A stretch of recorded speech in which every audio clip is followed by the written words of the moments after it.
வணக்கம் நண்பர்களே.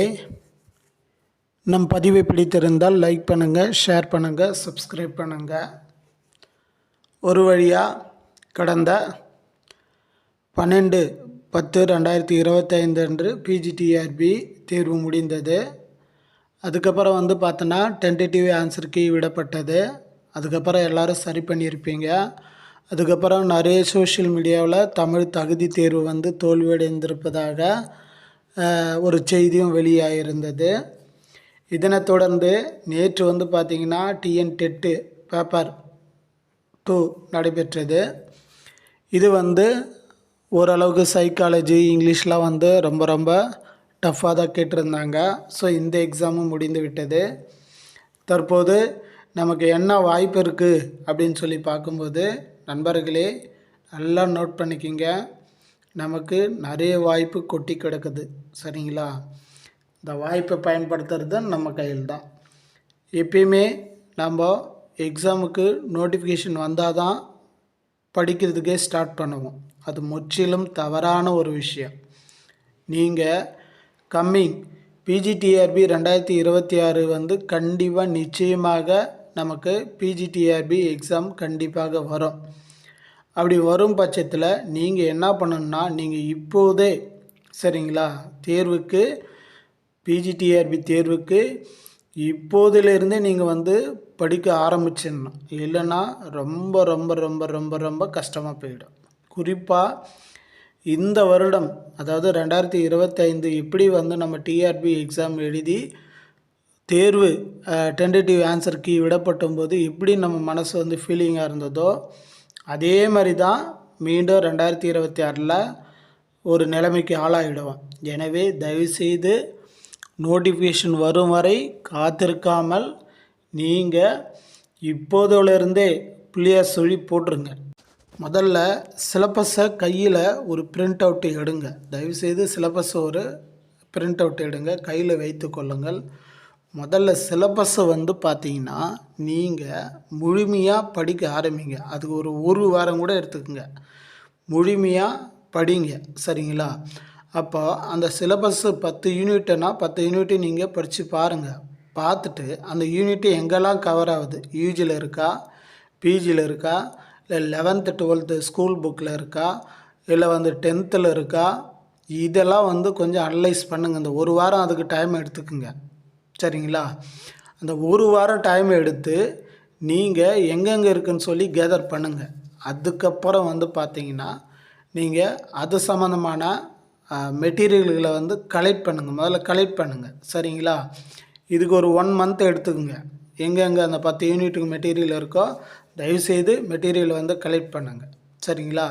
நான் வீட்டில் தான் உட்காந்து படிக்க போகிறேன்னா இது இந்த விஷயம் இல்லை. நான் ஏதாவது ஒரு கோச்சிங் சென்டரில் ஆஃப்லைனில் சேர்ந்து படிக்க போகிறேன்னா தயவுசெய்து நல்ல கோச்சிங் சென்டராக நீங்கள் அனலைஸ் பண்ணி சஜஷன் யாராவது கொடுக்குறாங்களா பாருங்கள், இதுக்கு முன்னாடி போனவங்க. ஸோ அப்படி பார்த்து நீங்கள் ஒரு நல்ல கோச்சிங் சென்டரில் சேர்ந்தீங்கன்னா இன்னும் பெஸ்ட்டாக தான் இருக்கும். சரிங்களா? ஒரு தியாகம் பண்ணுங்கள். நீங்கள் ஒரு 6 மாதமாக 1 வருஷமாக தியாகம் பண்ணுங்கள். சரிங்களா? எல்லாருக்குமே கஷ்டம் இருக்கும். சரிங்களா? அப்படி இருக்கும் பட்சத்தில் நீங்கள் ஏதாவது ஒரு இன்ஸ்டியூட்டில் சேர்ந்து நிறைய டெஸ்ட்டு அட்டன் பண்ணுங்கள். நிறைய மெட்டீரியல் அவங்களும் கொடுப்பாங்க. சரிங்களா? நீங்கள் ஒரு குறிப்பிட்ட அமௌண்ட்டு கட்டுறீங்கன்னா நிச்சயம் அதுக்கு தகுந்த மாதிரி ஒர்த்தான மெட்டீரியல்லாம் கொடுப்பாங்க. அதேமாதிரி ஆஃப்லைனில் டெஸ்ட்லாம் வைப்பாங்க. சரிங்களா? ஸோ நீங்கள் அதை அட்டன் பண்ணுங்கள். அதெல்லாம் போயிட்டு நீங்கள் படிக்க ஆரம்பிங்க நண்பர்களே.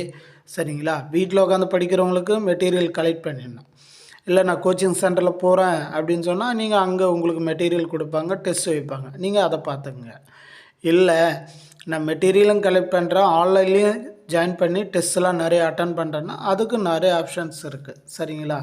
இப்போ நிறைய சேனல்கள்லாம் இருக்குது, யூடியூப் சேனல்கள்லாம் இருக்குது. நீங்கள் ஏதாவது ஒரு சேனலில் அதை பாருங்கள், எவ்வளோ கேட்குறாங்கன்னு பாருங்கள். தினந்தோறும் அவங்களும் கொஷின் சம்மந்தமாக எல்லா விஷயத்தையும் பேசுகிறாங்க. கொஷின்ஸ் பிடிஎஃபாக கொடுக்குறாங்க, டெஸ்ட் எழுதி பார்க்க சொல்கிறாங்க. சரிங்களா?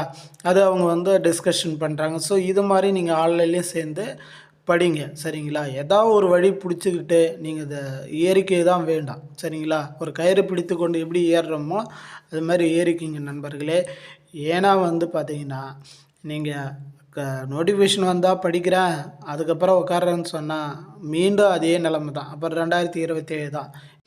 இதை மனதில் வைத்துக்கொண்டு நண்பர்களே இப்போதே படிக்க ஆரம்பியுங்கள். நிச்சயம் வந்து பார்த்தீங்கன்னா நீங்கள் 2027 ஒரு பிஜி அசிஸ்டண்ட்டாக இருப்பீங்க அப்படின்ற மாதிரி இந்த பதிவு மூலியமாக சொல்லிக்கொள்கிறேன். ஜஸ்ட்டு இது ஒரு மோட்டிவேஷன் பதிவு தான் நண்பர்களே. இதுக்கு வந்து கமெண்டில் வந்து தயவுசெய்து தப்பாக போடாதீங்க.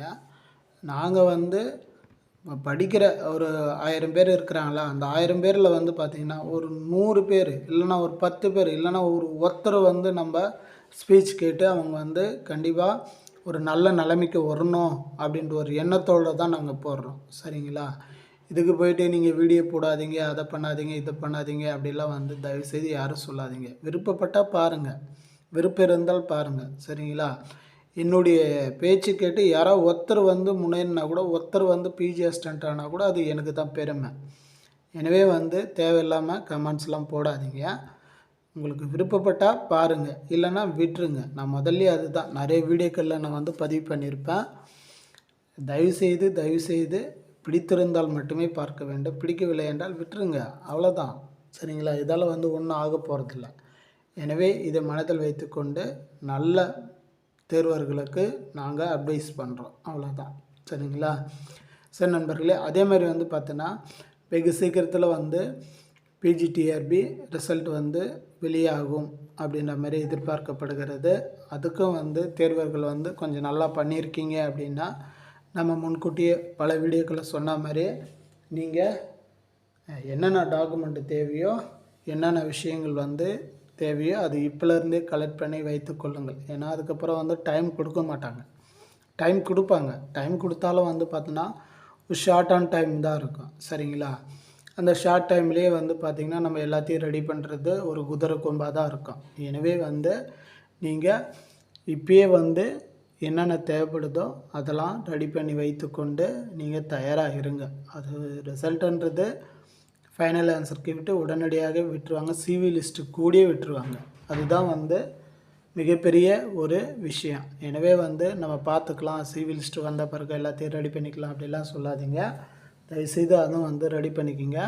உங்களுக்கு தெரியும் நான் வந்து ஒரு 80+ போட்டிருக்கேன், 90+ போட்டிருக்கேன் அப்படின்றவங்க மட்டும் நீங்கள் தயாராக வைத்துக்கொள்ளுங்க. கொஞ்சம் டவுட்டாக இருக்கிறவங்க வெயிட் பண்ணுங்கள், பார்க்கலாம் என்ன தான் எப்படி தான். ஏன்னா வந்து புதிதாக இந்த தமிழ் தகுதி தேர்வு அறிமுகப்படுத்தினால அந்த கட்டாப்பு கூட வந்து ரொம்ப கீழே இறங்கிறதுக்கான வாய்ப்புகளும் இருக்குது. சரிங்களா?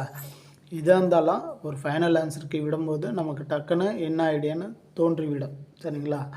அப்போ யார் யாருக்கு வரும், யார் யாருக்கு வராது அப்படின்னு நம்ம கன்ஃபார்மாகவும் சொல்ல முடியும். சரிங்களா? எனவே நீங்களும் வெயிட் பண்ணுங்கள். அதாவது இதுவா அதுவா அப்படின்றவங்க கண்டிப்பாக வெயிட் பண்ணுங்கள். மீண்டும் அடுத்த ஒரு பதிவில் சந்திக்கிற நண்பர்களே, நன்றி, வணக்கம்.